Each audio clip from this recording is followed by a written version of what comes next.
Assalamualaikum warahmatullahi wabarakatuh.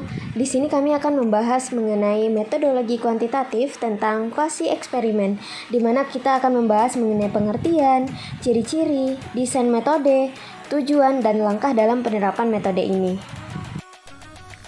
Berikut ini pengertiannya. Pada metode kuasi, peneliti harus memberikan perlakuan dan meneliti perubahan dari perlakuan yang sudah diberikan.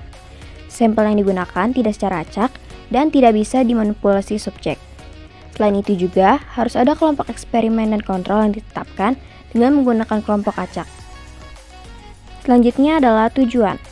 Metode kuasi eksperimen memiliki tujuan untuk mencari tahu antar variabel yang melibatkan kelompok kontrol dan kelompok eksperimen. Maka dari itu, kuasi eksperimen bisa digunakan untuk penelitian yang ingin menyelidiki hubungan antar variabel dan mengklarifikasi penyebab hubungan tersebut. Ciri-ciri perbedaan kuasi eksperimen dengan metode lainnya. Yang pertama, ciri-cirinya yaitu pemilihan kelompok yang menjadi subjek penelitian tidak bisa secara acak. Kemudian bisa menguji subjek penelitian dengan beberapa kondisi dan metode. Lalu menggunakan beberapa metode yang nantinya akan dibandingkan hasilnya. Kemudian ada desain metode. Kuasi eksperimen terbagi menjadi beberapa metode. Berikut ini 3 diantaranya. Yang pertama adalah the time series experience. Di sini peneliti melakukan beberapa kali observasi pada subjek yang akan diteliti sebelum melakukan perlakuan kepada subjek berupa pretest.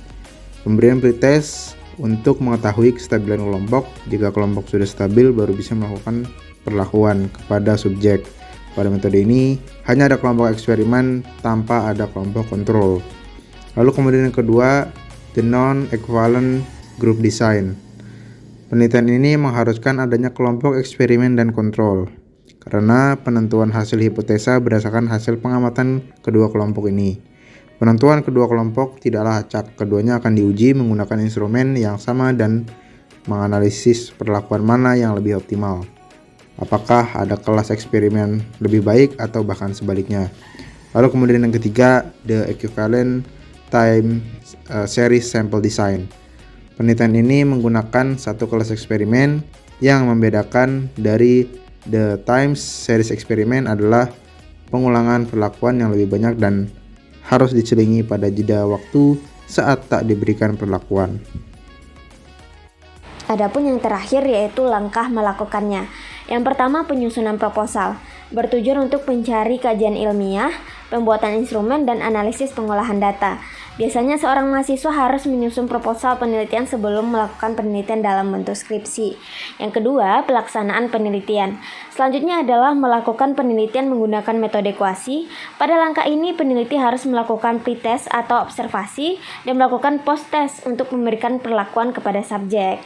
Yang ketiga, pengolahan data hasil penelitian.